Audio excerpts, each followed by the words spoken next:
This conversation started in 2008 in a pub in West Wales.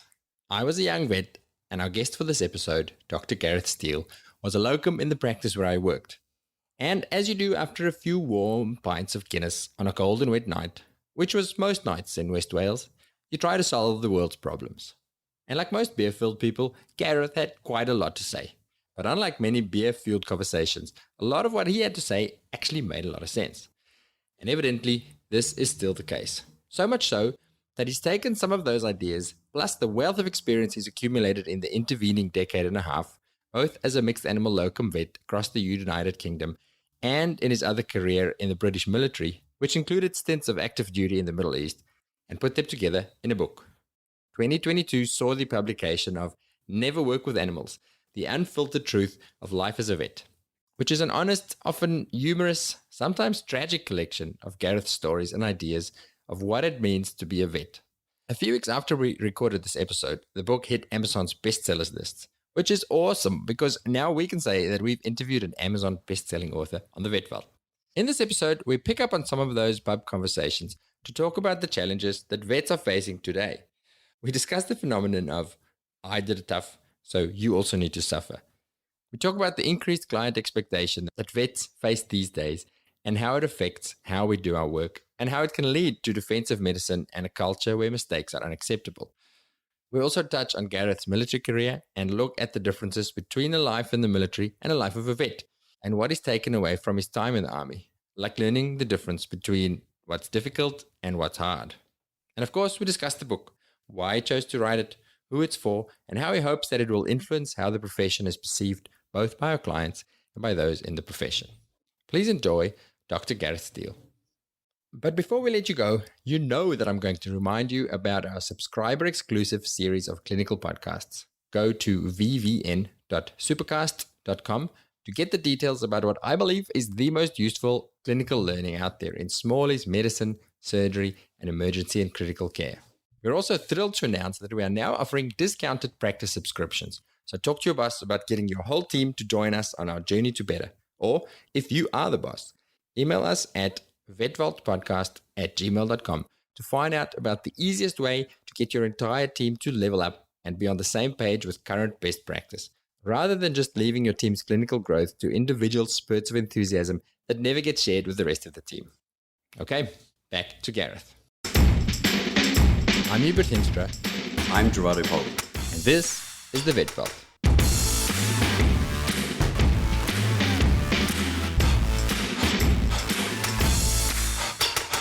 Dr. Gareth Steel, welcome to the Vet Vault. How are you? I'm not familiar with being called doctor, of course, here in the UK, like especially my generation, we're just vets. Gareth. Gaz. So we would call it Gaz. Just call him Gaz. We've had some chats in the past, me and Gareth. So for background, everybody, I worked with Gareth back in Wales, but long ago in a mixed practice over there. And we had many in-depth conversations in the pub. I don't know, half of them I bet you Gareth can't even remember. Gareth definitely put me straight on alternative treatment, so homeopathy specifically. I had some inklings that there could be something in there, and he disillusioned me abruptly on any. He gave me a book to read. I was like, oh, all right, that's so I need to thank you for that. Thank you for for putting me on the. Well, I'm glad I could help. I think I actually still have the book somewhere as well. So if you need it posted out or anything, it's not a problem. Okay, it's like a hard cover and then one page and then the back cover, and in this one page, it's like how it doesn't work. Like it doesn't work. I think the book's mostly designed for hitting people if they suggest it does work. I don't know if there's actually a great deal of information in there. It's just a fairly chunky volume. Gareth, I'm going to go. This one I didn't warn you about, and feel free not to answer it. But after I emailed you question ideas, I was thinking about pub conversations. You often spoke about your childhood and growing up in Scotland. And specifically your granddad. I remember lots of stories. There's one story which me and Roz still laugh about this, about being rolled up in a carpet and being force-fed. What was it? Some horrible medicine. Oh, Bovril. So it was like this little beef extract drink, yeah. Is that like Vegemite mixed with hot water or something? It probably tastes similarly. Very similar. Yeah, I would imagine. Did they really roll you up in a carpet or something like that? Well, yeah. So I was about, I mean, not a carpet. That would be a bit too mafia style. So it was more like a towel. But yeah, so there's something to, I mean, effectively imagine like as you would wrap up a cat to tablet it, it's a very similar process. So make sure my limbs were restricted. And then my grandfather, because he had the strongest hands, would be in charge of actually administering the bovril. What's it supposed to cure? Well, funny you asked that. So I'm not a very tall bloke. So I think my mum was concerned that I wasn't going to turn out to be terribly tall. So there was a theory in some Victorian sort of mothering book that beef extract could potentially help in that department. So it was as a cure for shortness, I think that was the idea. Sadly, it failed pretty badly. Does it treat tick paralysis and snake envenomation like vitamin C does? You got to imagine so. You got to imagine. It's worth a shot. I mean, this stuff will just, doesn't matter what's wrong with you, this will sort you out. Anyway, this is actually a serious question. So you had a lot of stories about granddad and grandma, and I don't know what made me think of it. I have these lessons in my life. I have definite values that were set by my granddad specifically, or one of my grandparents. Have you got anything like that? Have you got something that you think is a big part of who you are that you were taught by either one of your grandparents? Oh, yeah, for sure. I mean, we shared a house with my grandparents until I was about maybe 16, I think. So they were effectively like a second set of parents, really. So, I mean, a couple of things. My granddad, he lost a leg in the Second World War. So he obviously was an amputee, but he worked as an electrical engineer. So up and down the sort of power poles in the winter time. And, you know, he'd count the stories of being chased by bulls and Land Rovers being rolled over by sort of cattle and stuff like this. And it was one of those things that I guess only now looking back on it, I never thought of him as in any way differently abled or anything like that. Like I realized he had limitations in practical terms, but he never ever let it stop him in any way. And I think that maybe had a long-term effect on how I looked at things like that. I think perhaps I didn't see some things as so much of an obstacle because I'd seen what he did, and the fact that he'd managed to, despite that injury and despite coming back from the war and not having a lot of opportunity, he'd really dragged himself up by his bootstraps. And I think that's quite a powerful lesson.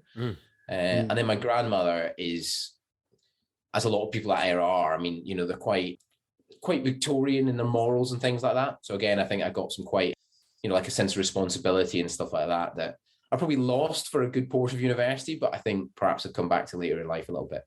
As in when you discovered the pub. Yeah, I mean, I think like many young men, you discover sort of alcohol and the opposite sex at a certain point in your life, and that definitely can lead you astray for a period of time, no doubt. Oh, I get what you're saying there about like role model. Like I don't actually remember my grandparents, but my father, he was older than my mother, but he was in World War II, and just hearing his stories of like fighting the Germans and all that kind of stuff, it's life or death. Then jumping on a ship that took 3 months to come to Australia, work on the railroads and working in the mines of Papua New Guinea. It's just like, here I complained about being a librarian for 5 years. Like I think about that and I go, okay, perspective. I don't know, perspective. Yeah. Maybe it's perspective that I've learned there. Is that what your takeaway was? Perspective or? Yeah, sure. No, I think that's definitely something that all of us, I mean, and it's one of those things that we perhaps can keep in mind in terms of, I'm sure, I now find myself looking at some of the younger generation, look at some things they moan about and thinking, well, God, what are you moaning about? Like you had it easy compared to me. But of course, I was guilty of exactly the same phenomena when I was young, and the people older than me looked at me and thought, God, what are you moaning about? So I think there's two things to take away from it. First is to appreciate what we've got, because we could be a hell of a lot worse off. And the second one is that perspective of, you're always going to go through that cycle. And just because you're older and you think that maybe young people are unappreciative, don't forget you were that young person once. I think it's easy to forget that. Okay. So I got something here, right? Okay, this is the common thought process amongst experienced vets, right? Who went through the hard times. So, oh my God, it was so hard, whatever. Right. And then you almost think, oh, when I did this 10 years ago, I did 20-hour shifts. I did 22-hour shifts. I did 16-hour shifts.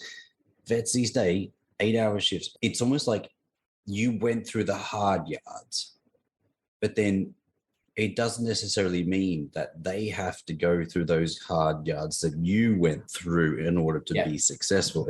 If we expect that of them, it's just super unfair. Yeah. Yeah. I think it's also easy to forget that, I mean, certainly for me, I've noticed it even more so in the last sort of 5 years, almost exponentially so, is that client expectation has risen a lot. So I think whilst we did work long hours and on call and so on, what you were sort of expected to do, I don't think was perhaps quite so onerous. I think they had lower expectations. I think they accepted more widely that you were doing your best and that, you couldn't offer every single service at 2:00 in the morning. Whereas I think now you have that expectation that the animal will receive almost a human standard of care. And yet often people are expecting that from you as an individual across perhaps 5 or 6 specialties. So I think the pressure on graduates is probably, I think, as high as it's ever been, to be honest, and certainly made worse in the UK by the fact that, I mean, my degree was effectively free, whereas some of the students now are paying like £9,000 a year. So they've got significant debt on top of everything else. And that's a big change. Yeah. I heard a saying a while ago that I really like. It's nice and simple. It just says, pave the way behind you.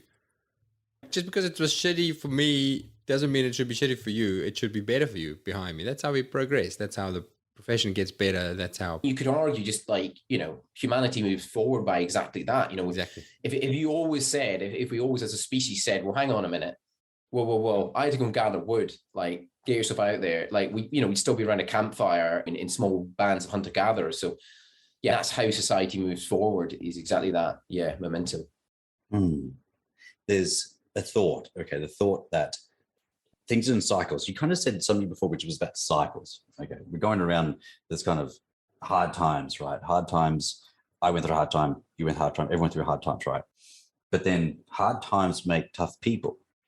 But then if we're making things easy for people now, I'm not saying things are easy, because vet students around the world are struggling with COVID and remote learning and all those things. But if it's too easy, then are they not hard enough? I don't know. But it's hard to say, because from our perspective, things seem slightly easy. But then if it's too easy, then there's no struggle, there's no challenge, don't rise. Yeah, sure. So I've seen the same sort of, I've heard the same saying, and I'm sure everyone's seen the meme of, hard times create, strong men create easy times, easy times create weak men create bad people. That's the kind of, sort of narrative you like. I think there is something in that. I think what we also forget is that, I think being challenged is sort of intrinsic to what gives humans meaning. And I think if you actually look at, although life is in many ways easier for us on a day-to-day basis, if you actually look at what's happened, that's resulted in people searching out, adventure sports, base jumping, parachuting, climbing.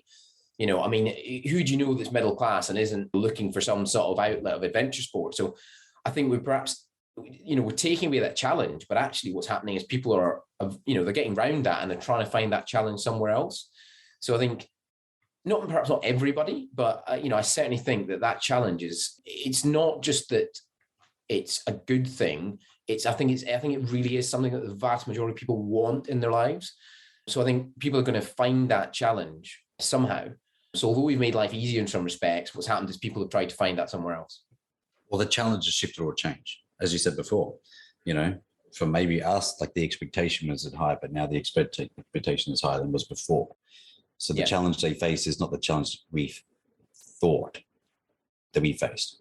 Yeah. No, I think that's quite a good way of putting it. I work with a couple of younger vets now, and they certainly at times make me feel completely stupid because they're sort of more up to date on some things, but also I see they're putting us under a lot more pressure. Things that I might say, well, look, we'll try this. We'll see the animal again in 24, 48 hours. And ultimately, if it gets worse, the owner brings it back sooner. They quite often feel a pressure to kind of solve it right now completely in its entirety and have a definitive diagnosis. And of course, for a lot of animals, like a lot of humans, there's a bit of return to the mean. There's a bit of their own physiology is tackling whatever's going on. So sometimes all they need is a little nudge in the right direction and they'll sort themselves out. And you don't necessarily have to have a definitive diagnosis for everything. So where do you think that comes from, Gareth? Because I think you and me are very similar. We're from the same vintage. maybe we learned our skills literally in the same clinics. So I'm like you. I tend to have a little bit more hands-off approach, and yeah, sure. I'm an optimist when Yeah. it comes to my patient. Yeah. Whereas I see the same often, that people feel a lot of pressure to check everything, make sure you don't miss anything. Is that from uni, or is it a societal pressure, or where does that come from? Yeah, I think a little of both, actually. So I think you've almost, I think what you've got is you've probably got a pressure from society that then, feeds into the unis, and therefore that is what they're teaching. I'm sure you've heard of the concept of defensive medicine, and a couple of emergency clinics I work in with practice that quite a lot. So I remember working in one place where they said, well, once you've done a cesarean, if you want to take an x-ray to prove there's no more puppies in that dog, then that's fine. We won't charge for it. You take that to prove it. And I thought, and I never ever did it. And I thought, well, if I've been cuddling about inside your dog with my hands and I can't say there aren't any more puppies in its abdomen, like maybe I'm not doing my job right. But, plenty of people did take advantage of that. I've made that mistake.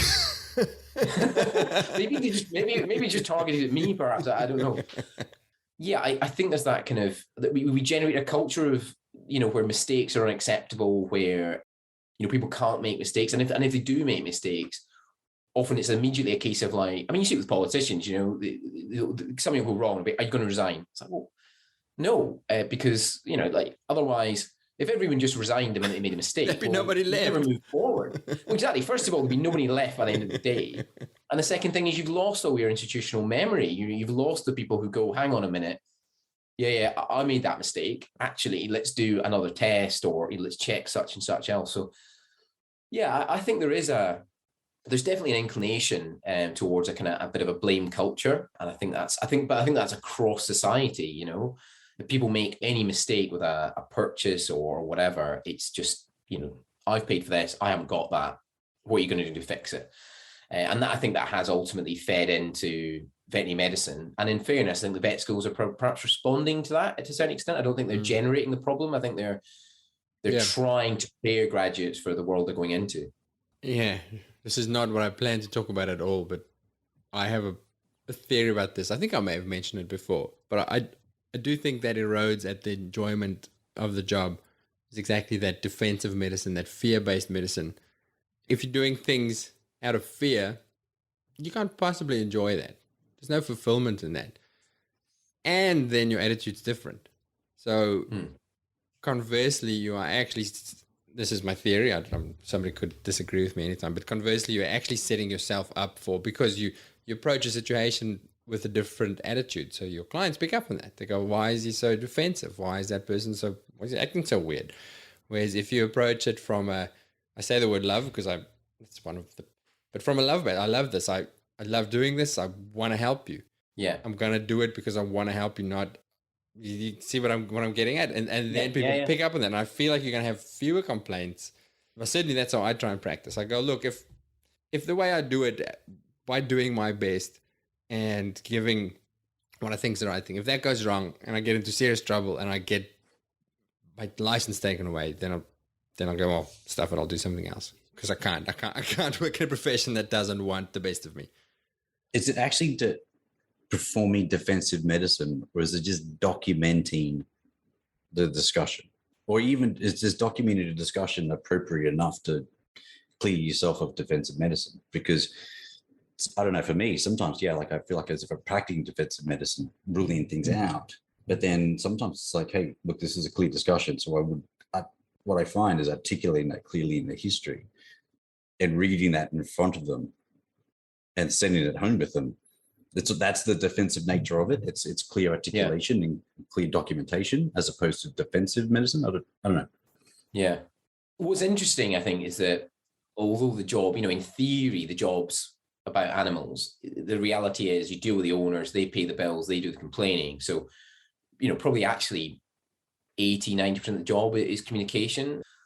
I just want to come back to something Hubert said, actually. I think it's quite interesting, the idea that if you're constantly in that defensive mode, actually, I wonder if that has like a physiological cost to us as humans. I wonder if you put a heart rate monitor on people and looked at their attitude in the consultation and so on, and the stress it imposes you on you. Almost certainly an emotional cost, even if it's not physiological. Yeah. It's got to be an hormonal drain. It's a cortisol, either in fight or flight mode.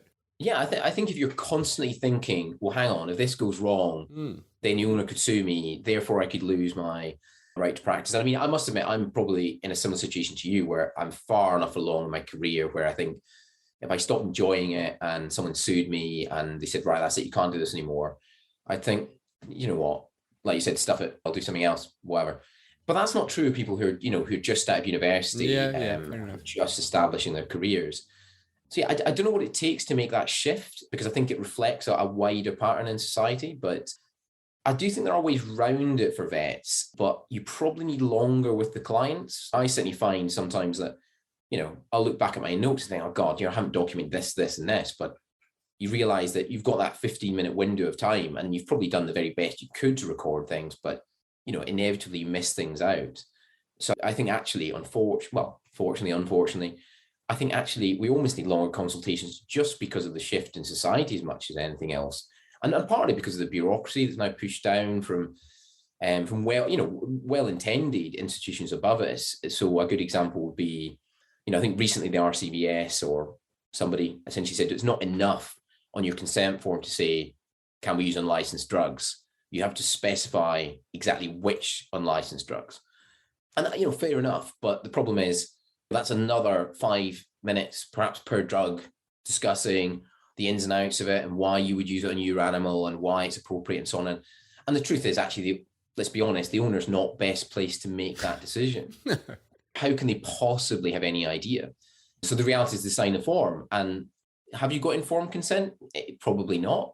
And I think we've become very, very attached to the idea of informed consent. And I'm not unsupportive of it, but I think we have to be realistic about just how informed that consent can be. Yeah, it's a bit like when the mechanic phones me and says, I want to do this and change this and blah, blah, blah, blah. Is that all right? I'm like, I don't know at all what you're talking about. I'm just going to trust you. Just do what you think is best for my car, mate. Yeah, you have to have that element of trust. And I think something we perhaps forget as well is that we think that bureaucracy increases safety. And okay, well maybe it does, but that 5 minutes has to come from somewhere. For example, we've got, we can't get enough vets. We can't see all the cases we're faced with. So actually, if it means that you see 2 less animals a day, well, actually, is that in the best interests of animals writ whole? Because those 2 animals don't get an appointment. They don't get seen.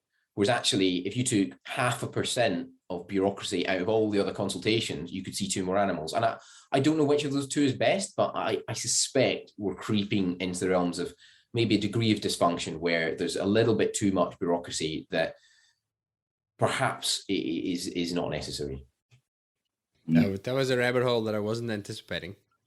But it's a pain that it's experienced all the way around the world. Yeah, sure. Yeah. Let's get back to the pub. Another pub conversation that we had once, and you claim you don't remember this. One day in the pub, you told me that you're going to write a book.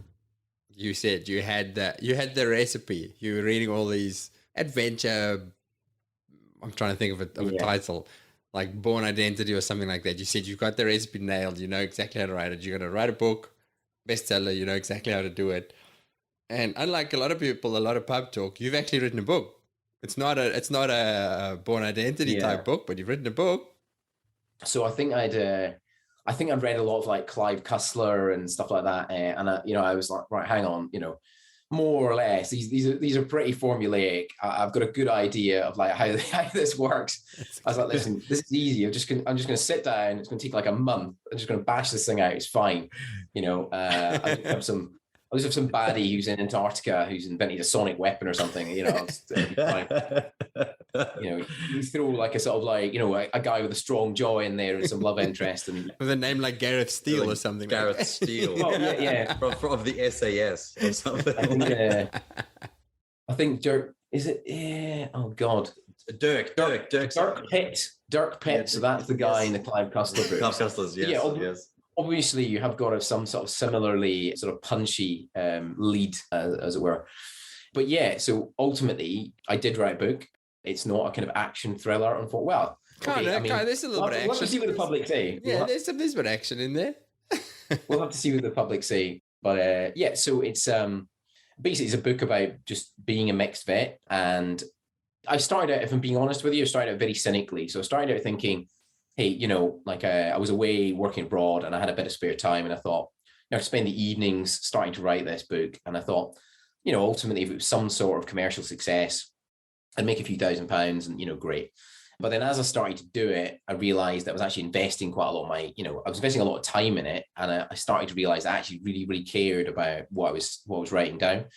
And I don't want to use the word it became a passion, but it suddenly became something I actually cared about a lot. And I realized that actually, I think vets, we are guilty of, I think, being poor public communicators in terms of, I don't think the public understand vets very well, but I also don't think we explain it to them very well. So ultimately, the ultimate idea of the book became trying to convey to people what the life of a vet is like and the challenges involved, and therefore trying to change that public attitude a little bit, however small a change you could engender, but trying to get people to move a little bit towards us and understand that it's a tough, challenging job, and that cutting us a little bit of slack now and again wouldn't hurt. And at the same time, I wanted it to be entertaining. Yeah. What's it called? I know, but tell people. In fact, I have actually, for once, I've done a degree of preparation. So it's called Never Work with Animals. It's published by HarperCollins. Oh, yeah. That is a legit publisher. Yeah, I mean, no one is more surprised than me, let me tell you. That's huge. So, well, I mean, I appreciate the compliment, but there's a lot of luck involved in that, I think, as well. I think you've got to recognize that, I think. It's a good book. I've had the privilege of reading it or getting I don't know if it's the final draft, but some sort of close. A final yeah, draft. It's very close to the final manuscript, yeah. I know it says a number of spelling errors that you didn't pick up, so... Didn't want to hurt your feelings. That's actually just jealousy. I wanted you to fail miserably. It's funny because the guy who read the audiobook he's a Scottish chap as well, and he spotted a few spelling errors, and it's amazing to what extent you get, how irritating that is once it's in print. Like I think he spotted something like 13 spelling errors in like 100,000 word book, and each and every single one of them was just like, oh my god. But that's not your job. Isn't there like an editor that's supposed to pick up on that? Yeah, sure. But it's a big book. There's a lot, everyone makes little errors, and of course there is that human thing of kind of auto-correcting to a certain extent. You read what you think is on the page, not necessarily what is on the page.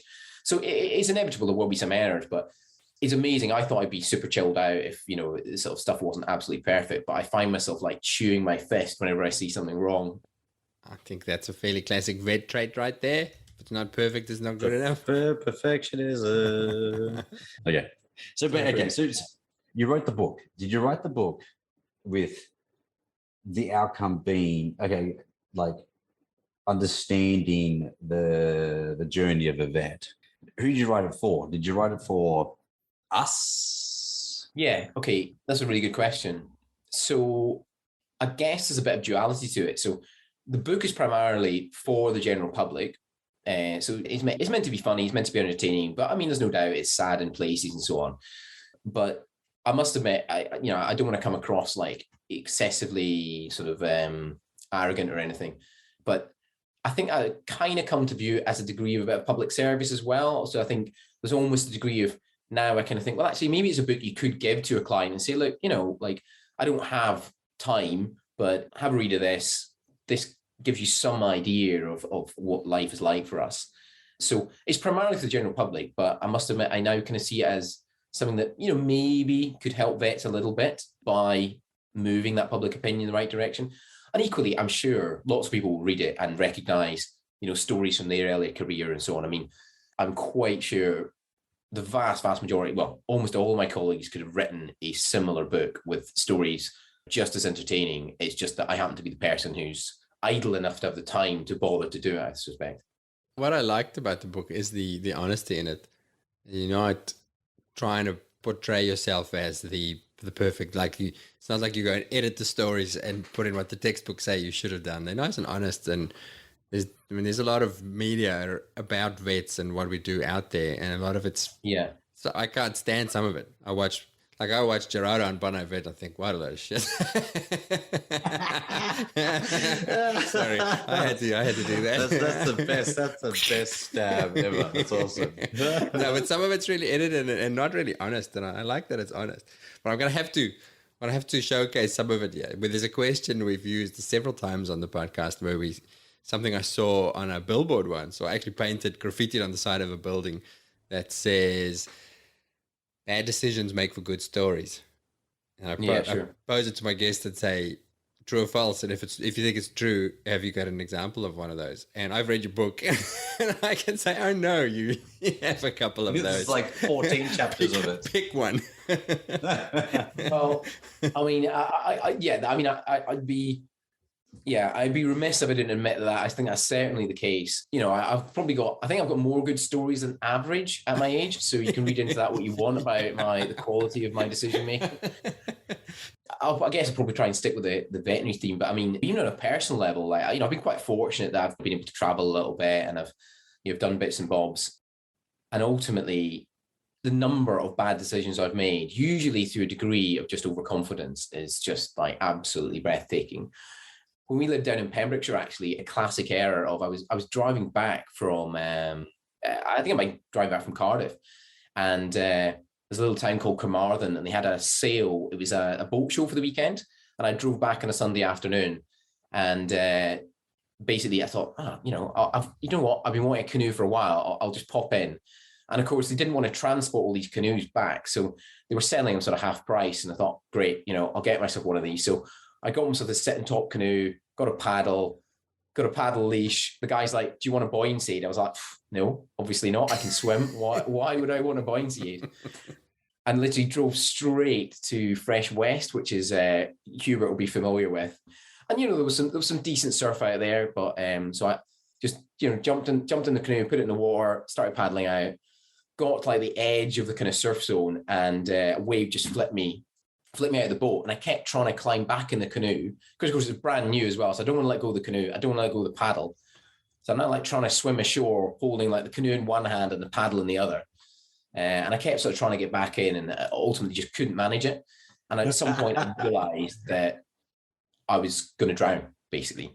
So it was decent waves, and every time a wave came over, it was like pushing me under, holding me down, and I'd come up breathless, and of course just get hit by another big wave. And I just remember, like, I let go of the boat, and I let go of the paddle, and I was just swimming for shore. And I remember distinctly having this moment where I thought, I am definitely going to drown, 100%. And oddly, I remember being oddly relaxed about it, whether that was like hypoxia or whatever. But I just remember thinking, yeah, I'm not going to make it. This is it, And fortunately, I sort of kept swimming. My feet touched the sand. I managed to struggle ashore, and I survived. And the boat washed up a bit later. The paddle washed up a bit later. And I found myself sitting on the boat, like staring at the sea, thinking. And I remember the phrase in my head going through my head. I remember thinking, they do say, if you fall off the horse, like get straight back on. I was this temptation to like paddle back out, and then I was like, you know what? No, I'm not going back out there. That's it. I've had enough for today. But yeah, I mean, I was lucky actually to get away with it. There's a sort of pattern in my life, I guess, of that kind of decision making being like carried. If I examine my life at a distance, I can see that pattern has repeated itself many, many times, and I suspect that I still haven't grown out of it, if I'm being honest with you. So, Hubert says that you're in the army. Was joining the army kind of like one of your like canoe purchasing kind of like decisions? but now you're in there and you're trained to like shit too hard to get out. You're still trying to swim to shore, but you haven't quite got there yet. I'm gonna intervene with my own story. Yeah, that so nearly happened to me when I just moved to the UK. Well, I didn't move there when I traveled there, and I had about 2 weeks before starting my first job. I was walking around the town of Leicester, and there was a display of the military. They're like the recruiting center, basically, with all cool photos and videos of all cool stuff they do. And I grew up in a military family as well, and I was looking at the photos, and I was fresh in the UK. I'd only been there for like a week or two, and this officer came over and said, "Are you thinking of joining?" I'm like, no. I said, I'm not even English. He's like, oh no, you don't need to speak English.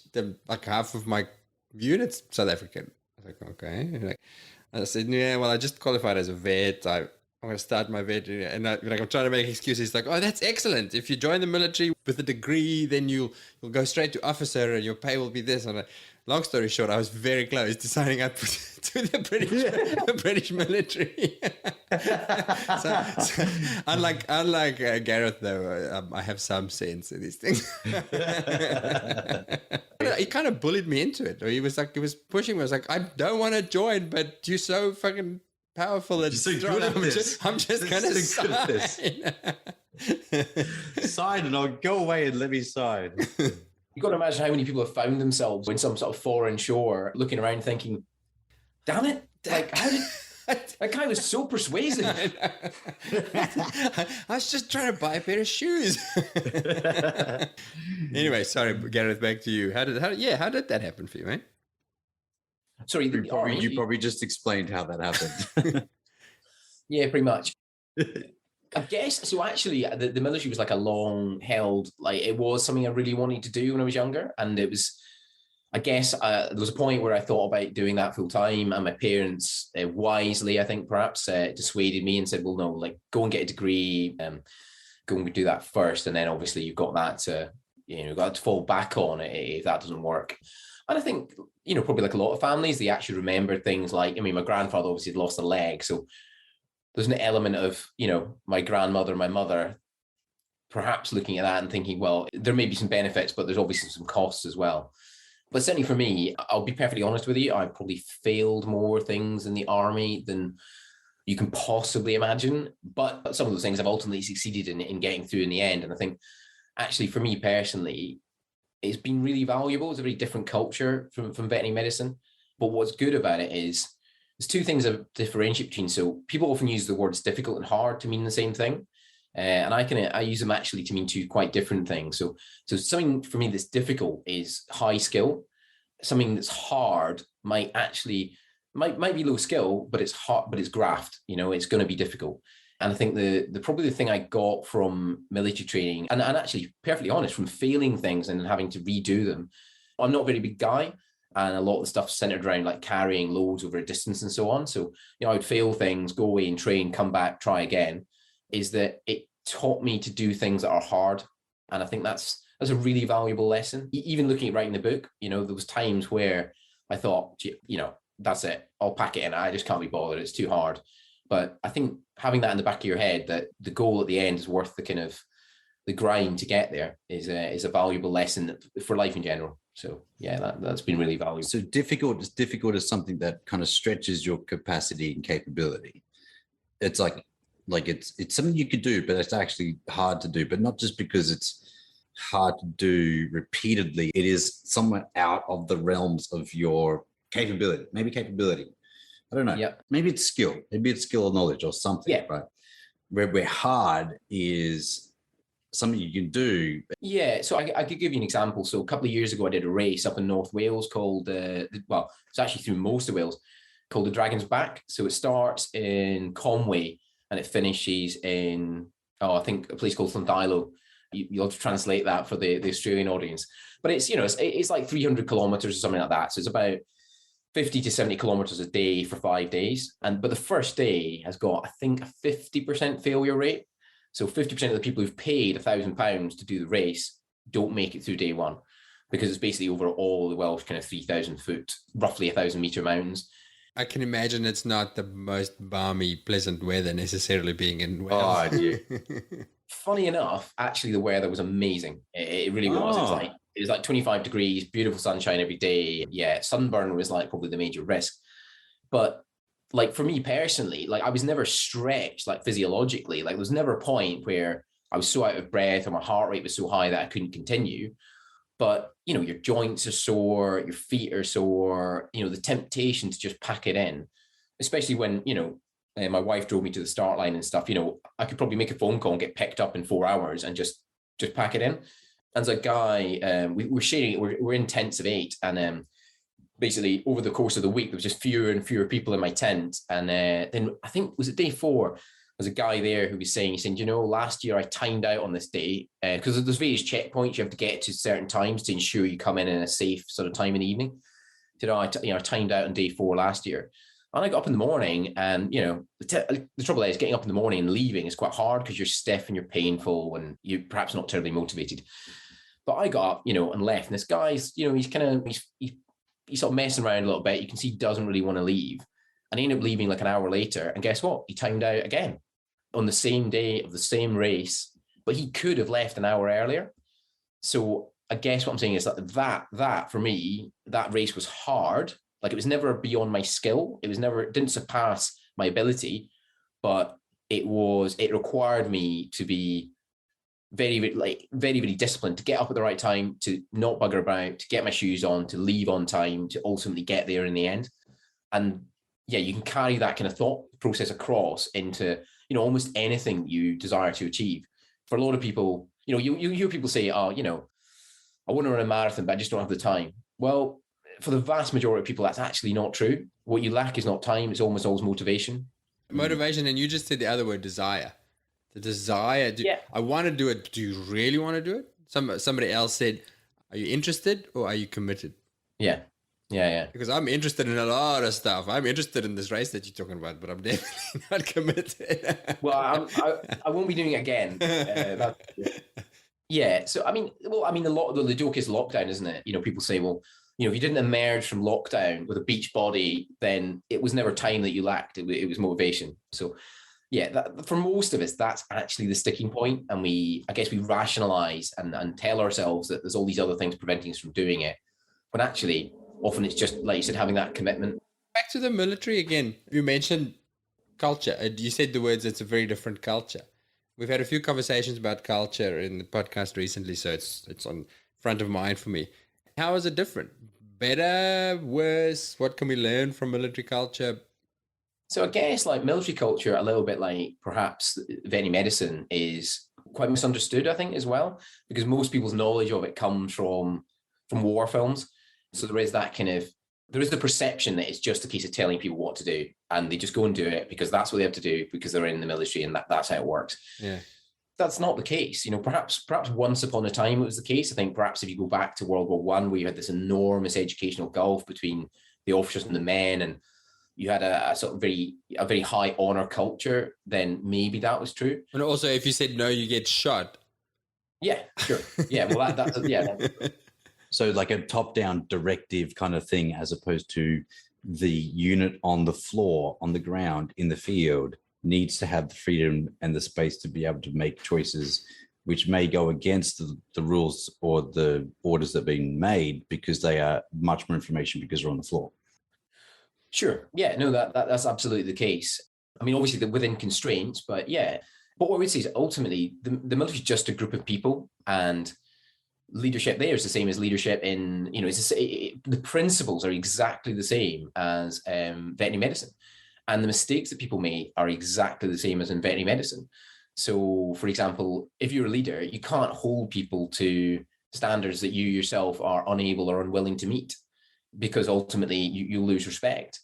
And certainly, if you look at the military in a modern context, you can't just tell people to do stuff and they'll do it. Like that culture is long gone. Obviously, there is a hierarchical structure, and sure, to a degree, you've got that kind of automatic respect of rank or whatever, where you can say, hey, do this, and someone does it. But if you make enough bad decisions and ask for enough stupid stuff to be done, then, people will lose respect for you. And then ultimately, actually, they're more bothered about you catching them than they are about doing it right. So when they're unsupervised, they're just going to say, do you know what? The guy's an idiot. We're just not going to do that.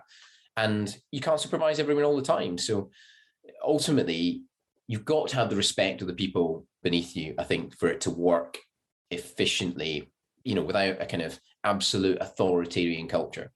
And that's true of veterinary medicine as well. I've worked for people who are very authoritarian in how they manage their practices. And what you find is that the minute their back is turned, people they do other stuff because they may not think it's the best decision, or it may be a little bit of a protest or whatever. And sometimes people send inadvertent signals. So you've got your conscious communication, i.e. what I might tell you to do or what I might ask you to do. But then you've also got the signals you send subconsciously. So a good example would be, I worked in a practice where one of the nurses had a child. So she'd recently given birth. The practice owner was a female as well. She'd just given birth. And At 5 o'clock, the girl who owned the practice just turned and said, right, I have to leave because I must get home by X time, to feed my child. And then just walked out. But there was no thought for the girl who was a nurse who was finishing, 2 hours later. And the inadvertent signal you're sending is like, hey, my kid is really important. They're top priority. That's why I have to leave on time. But actually your kid's not quite so important. So it doesn't matter so much, and that nurse is going to pick up on that. So I think you'll be careful what you tell your staff subconsciously, if that makes sense. And that carries across no matter what organization you work in. That's a tricky one, hey? Because people often think that they're the business owner or they're the veterinarian, so therefore the team should follow them because of who they are. It's like almost like you're a veterinarian, you're an officer. And to some degree, that is the case. So my thought is that if you are a veterinarian, you got to think as you are the officer. But exactly what you said there, it's just because you are the officer doesn't mean that they're going to follow, right? No. Yeah, I mean, actually, the point you make about it being a broadly similar structure is actually totally reasonable. So if you look at veterinary medicine, actually, it is quite hierarchical, and actually the structure's not entirely dissimilar to a military or a paramilitary structure. And you could argue, the vets are kind of the officers in it. But again, I think we've gone well past the generation where the vets just said stuff and everyone else just did it because they're the vet. And actually, I don't know if you guys are aware of it, but there's that case. I can't remember. I think it was a UK case, but it's quite famous now. So it was a lady who went into hospital, I think for routine surgery, I think I'm right in saying. And the surgeons went to, I think, did she arrest? But it's essentially, I can't remember the exact ins and outs of it. I think perhaps she arrested under anesthetic or something like that. And essentially the surgeons are trying to intubate her for resuscitation. And basically one surgeon can't do it. And then eventually the other surgeon gets involved and then he can't do it. And a nurse comes in and she puts a tray there, which is for an emergency tracheostomy. They both completely ignore her and they just keep trying to intubate this woman. And in the end, she dies. But her husband was an airline pilot. And sort of 10 years early, they'd introduced this idea in the airlines where any member of staff can challenge any other member of staff, in theory, without consequences. So if ultimately one of the cabin staff runs in and says the engine's on fire, if you're the pilot, you don't just look at the lights and say, well, the fire light isn't on, so get back out there and start making tea. You pay attention, as you should do. So the end result of that was trying to introduce similar culture into medicine in the NHS, whereby even the most junior member of staff go, whoa, hang on a minute. Now, obviously, there's a natural dynamic in the room that still prevents that happening to a certain extent. And I don't think you'll ever quite get rid of that. But I certainly find personally, I'm much, much more comfortable as like a fairly experienced vet. I'm reasonably secure in my own decision-making. I find like the nurses challenging and stuff, like something I would have found really threatening earlier in my career. And I am completely comfortable with. And I think you generate a much better culture if you ingrain that in your practice. I mean, a good example is, for example, if one of the nurses comes and says, right, there's an animal in the kennels recovering, I'm just not happy with it. And you go through it, turns out it's completely fine. Well, what should your reaction be? And it's very easy to be dismissive and give the impression they've wasted your time. But I try to make a point of always saying like, hey, look, it's okay, but thank you for coming and getting me. Because if you do become dismissive, well, next time, maybe they just don't come and get you. They're on the line 49, 51, and they just like, you know what, 49, I'm not going to go and get them. And then you have a bad outcome. So I think you want to try and generate that culture where people can ask you questions. And it's okay to say, I don't know, but I'll find out. It's okay not to know. And I think that is another thing actually highlighted earlier, Hubert, about the kind of perfectionism, is feeling like you have to have the answers. And, especially in the modern age, that's totally unrealistic. Even if we just look at a relatively narrow sort of skill set in veterinary medicine, no one knows all of that. And especially if you're a mixed practitioner, your scope of practice is so enormous that you'd be foolish to think you know it all. So, I think you should be more comfortable with trying to make good decisions, but understanding you don't necessarily have all the information, if that makes sense. Yeah, like Stuart's about to agree with you, and like 100% agree with you everywhere there. Okay, let go of the ego, and it's part of being a team. Leadership is not directorship and just telling you people what to do. It's about top down, up down, servitude leadership, of which it's almost leader follow. I'm going to follow you because you are the person who knows most about this patient. So I'm going to follow you being the leader in the recovery of this pet. But it also takes an incredible weight off your shoulder. Once you let go of the ego or whatever it is, like this thing, which is like, you have to know everything. For me, that was me years ago, right? And once I realized that I let that go, this freedom, I felt as freedom to like go, look, I don't know. Freedom for people to come up and ask. Freedom for me to go ask someone else. Hey, what's the new thing with this management or this treatment here now? What is the dose of this drug? It's like there's the freedom to just be honest, vulnerable, whatever it is. And now I just don't feel the pressure to have to be the know-it-all. Yeah. It's too hard. You know what? You make a really good point there. I think that's almost like it's a phrase in a consultation with an owner can kind of set you free to some extent, is that it's okay to turn around and say, listen, I don't know what's going on. As long as you have a plan, say, well, look, I don't know what's going on right now, but, let's run some bloods, let's do this and this. And then, you know what? I'll have those tests in 2 hours and then maybe we'll have a better idea what's going on. But right now, I'm not sure. And I don't think I've ever had, when I think about it now, I don't think I've ever had an owner have an issue with that. I think if you turn around and say, hey, I don't know, and I don't know what to do, and then you sort of end up with urine trickling down your leg, I think, that's tricky to come back from. I think as long as you have a plan, then I think most owners will go with you. I've got a line. I genuinely think this opens the back door so nicely in a consultation. I finish almost every consult with the line, in case I'm wrong. Yeah. And I think it's like this because I think clients sometimes expect that you know everything. I think, well, he's so confident. He tell me what's wrong and he's going to fix it. And then if it doesn't work, then they're angry. Then they're like, well, you fucking idiot. He said all these things. Whereas just that one line, in case I'm wrong, this and this is going to happen. And then you should come back and then we'll have another thing. Yeah. And I found that that's minimized my complaints, or at least the attitude of people coming back massively. It's just admitting that, I am only human and I've got a solid idea and I've got a good plan, but I could be wrong. Yeah. Yeah, it's funny. So a guy years ago was like an old mentor of mine when I very first started seeing practice, had exactly the opposite idea. So he turned into one of the junior vets and said, listen, you always know what's wrong. You always know. It doesn't matter if you really know what's wrong, but you always know. So like whatever you say, you give that owner an answer. You're like, this animal has got, pick a disease, but you tell them.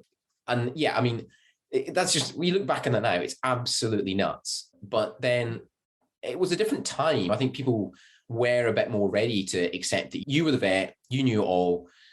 If ultimately there was a bad outcome, well, that was kind of inevitable. Whereas God's will. And everything was managed with Dexaclava, Metacam. Yeah. This magical concoction of every med in one go. Yeah, you've got like 5 drugs to pick from, and like 3 of them are basically the same. Yeah. I want to just underline what you both said. It's interesting you talk about that airline thing. I keep wanting to call it Gerardo. The 2 G's is confusing the hell out of me. Gareth, that I read a thing about that, why that happened, that rule that anybody's allowed to question, is that there were certain airlines from certain cultures that had much higher accident rates. Like Asian Airlines. Yeah, I think it's Korean Air or something had Korean Air. Yeah. And then, so I think the incident you're thinking of was actually a South Korean airline, because they had a tradition of military guys going into civil aviation after they served their time. You don't question authority. Yeah. And then you literally had planes crashing with people sitting there going, yeah, we're out of fuel. We're going to die. We're out of fuel. I should probably say something, but I can't question. And then they just crash and everybody dies. Like, fuck, you should have spoken up, dude. The incident I read about was effectively this plane took off, and the first officer, who was like an ex-colonel or something, he started to bank the aircraft. And I don't know if you know what a false horizon is. You see it as that kind of, basically it's a level. So basically that will always stay level, but it's an instrument in the cockpit. So you know where level is, you know where your wings are in relation to the ground effectively. But the first officer or the captain his false horizon was broken. So he just kept banking the aircraft. And of course, if you bank the wings far enough, you lose lift. So basically, he kept banking, lost lift, plowed into the ground, everyone on board dead. And when they got the black box back, they realized that the first officer, his false horizon was working. And he never said anything because it's just like, well, he's the captain. So yeah, I mean, that's clearly a very, very unhealthy culture. But what I want to say about that is, and I've seen this, and I think it's especially a young vet, and maybe it's a confidence thing, where they walk into the practice and they go, I have to establish my authority.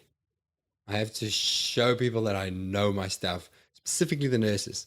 I can't take any shit from the nurses. I've got to establish myself in this clinic. That's the dumbest thing you can do. These are people with years of experience who want the same outcome as you, to go and rub them up in the wrong way and they get really touchy. When I manage my clinic, I had vets come and complain to me. This nurse is always giving me shit about questioning me. I'm like, fantastic. Be grateful. Say thank goodness. Question me more. Question me. You're so lucky. I still say to them, I have nurses save my ass almost every day at work because they pick up stuff. And you shoot them down once or twice or give them attitude, they will stop helping you and you will crash and burn like an airplane. Yeah. And that's when you get taken to the board. That's when mistakes happen, things get missed and your name's on it. It's because you haven't listened to the team that is inherently there for the best outcome of the pet. Yeah. Right. Anyway, that's my rant. Now, there's something you in your book, you poke quite a few hornets' nests. And again, we think very similarly. I've got quite a few. There's a line that I underline. A statement that gets said in veterinary clinics or on social media or in vet land. If you don't have money to pay for your pet's treatment, you shouldn't have a pet. Yeah, sure. What do you think about that one? I just completely agree. That's it. Yeah. I love it. Just leave it at that. Here we go.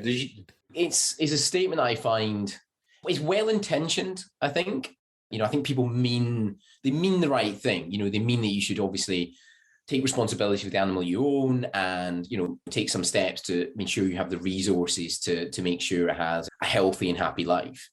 But I think it kind of fails to take account of the fact that we live in an imperfect world where even people with the best of intentions are sometimes getting things fairly seriously wrong, and it doesn't necessarily make them bad people. They're sometimes just people who, for whatever reason, they're short of time, they're short of resources, maybe they've got problems in their own life. But I think I like to try to come from the perspective that most people are trying their best, and we've all seen those clients who if it was still allowed, you take them out the back and sort of give them a caning because that you just feel that they're bad people. But I think that's incredibly rare. I think that's incredibly rare. I think I don't know about you, but certainly the vast majority of cases that you see that are neglected, if you start sort of peeling back the layers of the onion, you find that there's somebody who's got an animal, but they're older, they're on their own, maybe they don't have great vision, they don't have a lot of help, they may not realize that the animal's in pain because some of our perceptions of how animals express those mechanisms are perhaps less well understood than they should be by, I think, by the veterinary profession and indeed by the general public.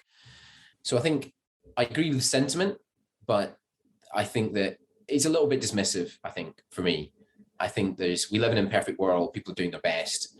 And what do we mean by it as well? So what do we mean by you should be able to afford its veterinary care? Because okay, well, where does that stop? So exactly. Does that mean vaccination and worming and so on plus $1,000? Does that mean $5,000? Does that mean if you can't afford to take it to Noel Fitzpatrick in the UK, and have a fifth limb attached to it, then you're somehow neglectful? So there's got to be.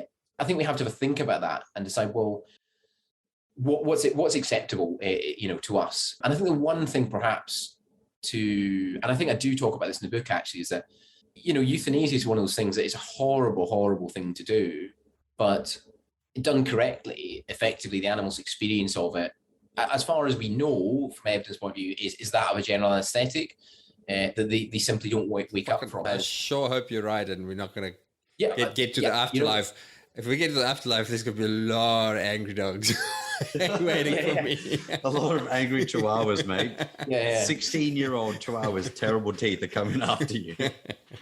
Yeah. Sorry. Well, yeah, I mean, as you said earlier, you know, I could be wrong about that. I hope I'm not. But if you're people who, you know, you want your kids to have a pet, because I think pet ownership is really valuable. I think pets bring a lot of, you know, they bring a lot of joy to the life of people's kids, to their families, especially to older people. I think there's good evidence now that some elderly people who have pets now experience a higher quality of life. They often live longer. They are healthier. So you want people to have that opportunity of pet ownership, but obviously you want the animals to be treated well as well. So how we make that provision, I don't know. And I think we are, I don't know about what it's like in Australia, but certainly in the UK, I think we're slightly in danger of having a kind of two-tier system with a bit of a gap in the middle, because we're sort of pushing the standards in general in private practice. And then you've got the charity, and then you kind of got this gap in the middle where people perhaps don't have a lot of money, but they want to feel that they're doing the right thing for their pet. And I think that, again, that's something I also mentioned in the book as well, is that I think there is a bit of responsibility on vets to maybe be a little bit smarter about which interventions really make a difference and which ones don't. And there's certainly conditions for which we perhaps aren't sure about that. And I don't think owners should feel terrible guilt if they can't afford the gold standard treatment. I think, I mean, whether you call it $1,000 or whatever, but I think if you've tried the 2 or 3 most effective treatments and you've made no progress, and the animal is not having a great life, is euthanasia at that stage morally reprehensible? I'm not sure. I'm not sure I agree that it is. I don't know what you guys think. I'm No. you know, quite willing to be proven wrong. But As you're talking there's one thing that I think about, and it's almost like even the belief that, you know, that whole thing that, you know, clients who can't afford it shouldn't have pets. It's almost a burden that we throw on ourselves. It's something that we throw on ourselves. Who gets angry about that? Yeah. We get angry about that, right? yeah, So we just adding shit to our plates. We already have to tackle stuff, and then we get angry about a client who can't afford something. Oosh, I couldn't afford something when I was a student, right? It's like you're fighting a battle that you can't win. Like you can win by accepting, win by moving forward and working with it, as opposed to fighting it. If you just let go of that entire thought and, okay, what resources do we have available for the condition that's at hand? This is what we can do, right? And just move on from there, as opposed to then walking away and going, oh my God, these guys shouldn't own this pet because they're irresponsible. And now the burden I have is put on me to then somehow reduce my standards of care to take care of this pet because these guys couldn't afford it. It's like this extra layer of burden, but who is putting it on us? Yeah, that's good. I like that. It took me a while to realize, but as veterinarians or people in the veterinary profession, we're a very unique group. We're really in a little bit of a bubble. What's normal standard of care or possible standard of care for us, especially in our first world countries? That's not normal. We're on the extreme end of what we can do. And there are people who want that, but it's okay if they don't. I certainly didn't grow up in a house. My parents would not have paid the bills that I charged on a daily basis. I'm astounded how far most people will go. Maybe it's my background or traveling. We were talking before we started recording about your charity trip to Sri Lanka, and I've talked about my work in Lombok before. And you see those in Lombok specifically, the relationship between dogs and people, it's almost an ancient relationship where dogs choose to come and live around people. They're not owned, they're not cuddled, but they're valued. They have a value. Yeah. But it's a completely different level of what is a reasonable standard of care. But it doesn't mean that you can't say, well, nobody in Lombok should own pets. That's ridiculous. They'll tell you to get fucked. They'll say, well, they do. I had that when we went spaying in a village and people didn't understand what we were doing because we had to dart the dogs. They were so wild. They thought we were killing the dogs and we were chased out because they care. They just don't care enough to do a $10,000 GDV surgery if something goes wrong. Yeah. Well, then how many of their dogs get GDV? Yes. Probably zero. I mean, I was struck by that in Sri Lanka and elsewhere I've been, that it's a really interesting question, actually, is who's actually got the moral high ground. Is that, if you look at the first world, we're breeding all these dogs who've got profound issues, whether it be your Sharpies with your skin problems and your entropy, and whether it be your bulldogs that can barely breathe. The people have Alaskan Malamutes, but then live in a tiny flat with it and then wonder why it's got behavioral disorders and so on. Can we really preach morality to people who actually haven't buggered around with their dogs? If you go to much of the Middle East, if you go to much of Asia and so on, you'll see these dogs who look broadly all similar. look the same. Yeah, that's clearly the genetics at work. The other thing that struck me was a couple of places we've been is you see these dogs who are in theory, sort of neglected, and they don't have a Dr. Hubert to sort them out in their bad moments. But like, I just remember seeing this dog. I just remember we were like going for a walk on the beach in the morning and basically just saw these dogs who they obviously just got up, just a bit of breakfast. They, ran down to the village, onto the beach, into the ocean. They're playing with the kids, they're playing with the other dogs. And, like in terms of their psychology and their freedom to express natural behavior, they couldn't have a better life. And yet we can be quite critical of people because, what are they going to do this? Like, they're not fleeing, they're not doing this, they're not doing that. But actually, you could certainly make the argument the quality of life some of those dogs have is as good, if not superior, to a lot of dogs in the Western world who might enjoy really good medical care, but they don't enjoy a lot of freedom to do the kind of things they want to do. They're not free to be dogs in many instances. So I wonder who really has got the more high ground there. And I'm certainly not confident it's us by any stretch. Yeah, basically, get off your pedestal, open your mind a little bit. It'll save yourself a lot of grief when it comes to this situation. Yeah, right? Yeah, 100%. Yeah. Oh, judgment. Okay, it's judgment. Let go of judgment. Once you stop judging people, once you stop deciding about right or wrong, it's freedom. Literally, it's freedom. I have an idea around this, but it's super long. Yeah. Way beyond this conversation. So do I. Gareth wrote a book on this. I'm gonna write a book about it.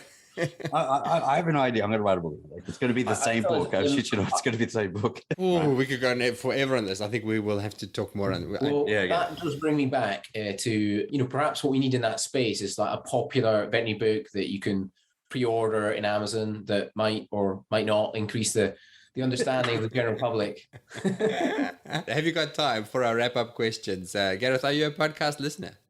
Oh, wow. I'm getting this mega controversial, but I'm actually going to say the Joe Rogan podcast. You're just a mass follower, dude. Yeah. I think the reason I like his podcast is because regardless of where someone sits in the political spectrum or anything like that, if you actually look at who he is on, he'll have a world-class rock climber followed by a physicist, followed by a soldier, followed by a politician. He will have on an enormous kind of like variety of people. I think what's really good about it is regardless of whether you agree or disagree with what's said, what you get to see is someone flesh out their ideas over several hours. And I think that's quite a good antidote to what you see in social media, where you see this very, very quick judgment and the inability of people to sit down and actually allow someone to explain, like, what do you really mean? Like, how do we solve this difficult problem? And for me, that's really interesting. I like the variety of people he has on. I like the time that, and he's a really good interviewer. He's naturally curious. And I think he pulls out some really interesting stuff out of people. So yeah, I realized it's a little bit controversial. And what else do I like? Quite like Jocko Willink's podcast. Yeah. He's a guy who wrote a book. He's an ex-military guy. Yeah. Again, a bit hit or miss. But I quite like military history, so it makes sense that I would quite enjoy that. And it's a bit of in the commute in the car, it means I don't have to think about like blocked cats for like 45 minutes in each direction. So maybe it's just a psychological relief. I don't know. That is one kind of whoop ass. Okay. If you feel a little bit soft one day, have a listen to a little bit of Jocko Willink. Discipline equals freedom. All right. One message. You're at a conference. You write a new book, and it's a short book, and it's one message to all the veterinary new grads of the world. What is your one paragraph book? One paragraph? I mean, I thought you were going to say like, a minute or two. I'd refer you back to the scientific statement in my book. So basically, consider that you might be wrong. That's probably, actually, to be honest, that is science, isn't it? It's just like accepting the possibility you might be wrong and working to make sure that you're as right as you possibly can be. And I think actually that takes that takes a big burden off people if you understand that, let's be honest, you're almost inevitably wrong to some degree, regardless. So, I think accepting that and having the humility to understand that you probably don't have all the facts, probably don't have all the data, and that all you can do is the best with what you've got right now, I think is really important. And I think that takes a bit of a burden off us because we're always doing our best, given what we know. It's freedom. You said take the burden off, comes to freedom. I'm going to let you go. That was so good to catch up, Gareth. Yeah. We'll do it again. Thank you, mate. We'll share show notes and share links to the book. Go buy the book. It's really good. The first chapter about you chasing a bull around with a gun and the bull chasing you around trying to kill you was fucking hilarious. You had me in stitches in bed at night. It's funny in retrospect. So I just want to say, absolute pleasure speaking to you both. Really enjoyed it. And yeah, we should definitely pick it up some other time. I'm sure we've got plenty more to talk about. Absolutely. Thanks, Gareth. Well, otherwise in the pub next time you visit Australia. Sure. Yeah, that'd be a real pleasure.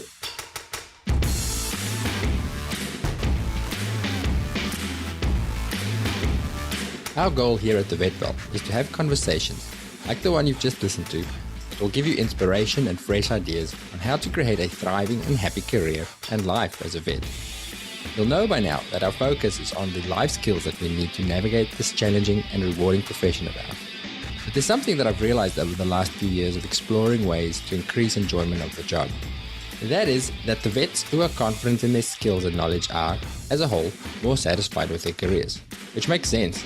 When you feel rusty or uncertain in your knowledge, it's very easy for those imposter feelings to sneak in. I don't know enough. Am I good enough?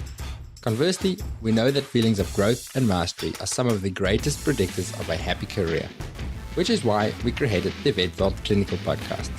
3 highly practical episodes every week. Conversations, not lectures, with world-class specialists. Tips, updates, real insights, not textbook theory. Short enough to listen to on your drive to work, but with enough content to ensure that you'll be a little bit better at your job than you were before you listened. Join us on our journey to better by trying out our free 2-week trial at vvn.supercast.tech.